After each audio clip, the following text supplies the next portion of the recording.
Sacerdote, ¿usted sabe cuál es la bestia o el anticristo del que habla el Apocalipsis 13:17? La Iglesia Católica Apostólica Romana, el Vaticano. Lea la Biblia. Pánfilo Gómez. Pánfilo, que el Señor te bendiga. Y con cristianos como tú, hermano, pues Satanás está carcajeando aún más todavía. ¿Por qué? Porque tú, consciente o inconscientemente, estás siendo instrumento de Satanás para destruir la obra de Dios, que es la Iglesia Católica. ¿Dónde, Pánfilo? ¿Dónde? Dime tú así con el corazón en la mano.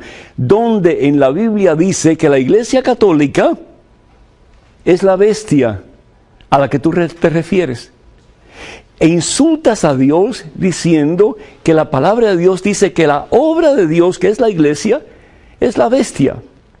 ¿Por qué en el nombre del Señor Jesús tú no te instruyes un poquito más, hermano? ¿Por qué no aprendes un poquito más? ¿Sabes? Lo que sale de tu boca es veneno. Y el veneno no es de Dios. Lo que sale de tu boca, perdóname tú, es una crítica destructiva. Y la crítica destructiva no es de Dios.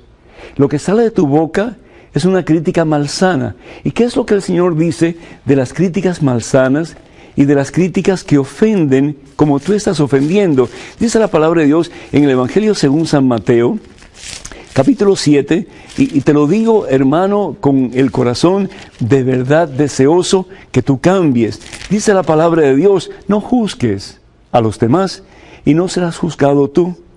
Porque de la misma manera, Pánfilo, con que tú juzgas, así serás juzgado. Yo espero de verdad en el nombre del Señor Jesús que tu juicio final sea mucho menos severo que el juicio con que tú estás atacando y degradando la Iglesia Católica. Dice el Señor Jesús, ¿qué pasa? ¿Ves la pelusa en el ojo de tu hermano y no te das cuenta del tronco que hay en el tuyo? Hipócrita. Sácate primero el tronco que tienes en tu ojo y así verás mejor para sacar la pelusa que hay en el ojo de tu hermano. Y esto sí que es palabra de Dios y esto sí que está en el Evangelio de nuestro Señor Jesucristo. Lo que tú acabas de decir es realmente veneno, es incorrecto, es una frase que diría un ignorante de la palabra de Dios y perdóname, pero esa persona eres tú. Yo quiero decirte que la palabra de Dios en los Hechos Apóstoles capítulo 9, si tú has leído la Biblia, poquito, ¿sí? Tú te das cuenta que hubo un hombre que se llamaba Saulo de Tarso.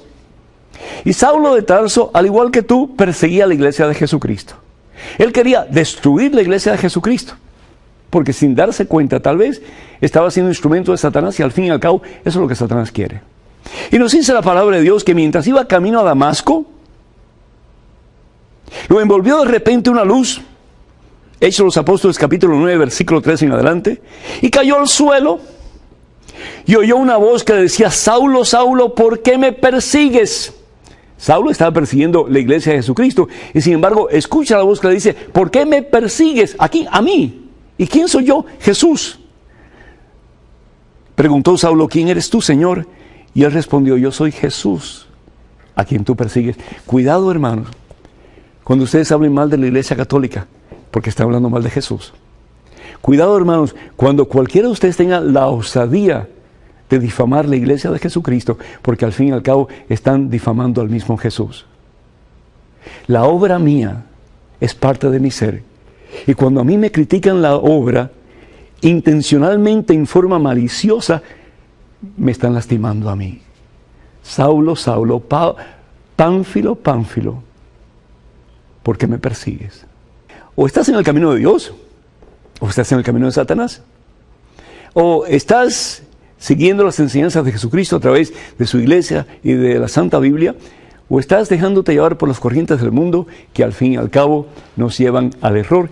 Y así lo dice San Pablo en su carta a los Efesios, en el capítulo 4. Si ustedes tienen sus Biblias, yo los invito para que ustedes las abran. Dice, tenemos que crecer en el conocimiento de Jesús. Tenemos que acercarnos a la iglesia de Jesús. Tenemos que recibir la enseñanza que la Santa Madre Iglesia nos da, impulsada por el Espíritu Santo de Dios. Entonces, dice San Pablo, ya no seremos niños, zarandeados y llevados por cualquier viento de doctrina o invento de personas astutas expertas en el arte de engañar. Por el contrario, estaremos en la verdad y en el amor, E iremos creciendo cada vez más para alcanzar a aquel que es la cabeza, que es Jesucristo.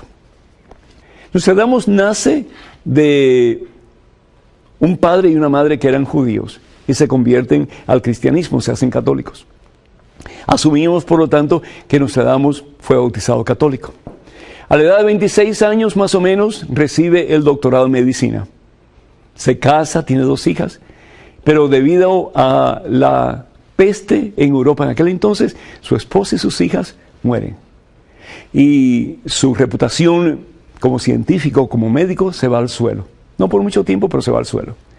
Nostradamus está bien deprimido, bien triste, bien confundido. Se va al monasterio de Orval en Luxemburgo.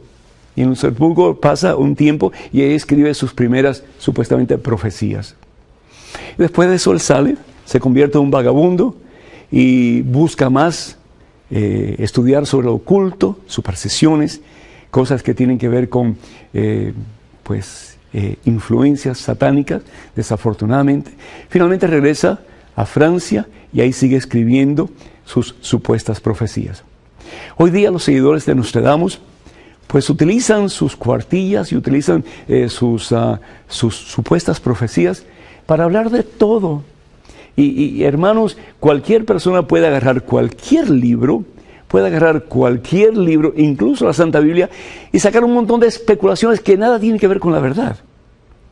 Se le ha acreditado a Nostradamus que él ha podido descifrar, la caída del Imperio Comunista, el ir al espacio por primera vez, en fin, una serie de cosas que son ridículas. ¿Y qué es lo que pasa? Comenzamos a poner nuestra confianza en un ser humano. Y eso es lo que quiere Satanás. Y de nuevo, Satanás se muere de risa, porque al fin y al cabo, los incautos se van detrás de cualquier anzuelo que Satanás pone, llevándonos así hacia el error. Para estar seguro que estamos en la verdad, hermano, busca a Jesucristo. Para estar seguro que estamos en la verdad, hermano, busca las enseñanzas de la iglesia que Jesús fundó sobre Pedro y los demás apóstoles, que es una sola iglesia, no hay más, una sola. La iglesia católica, la que conocemos como la una, santa, católica y apostólica. Si quieres conocer la verdad, y conociendo la verdad nos promete la palabra de Dios, seremos libres.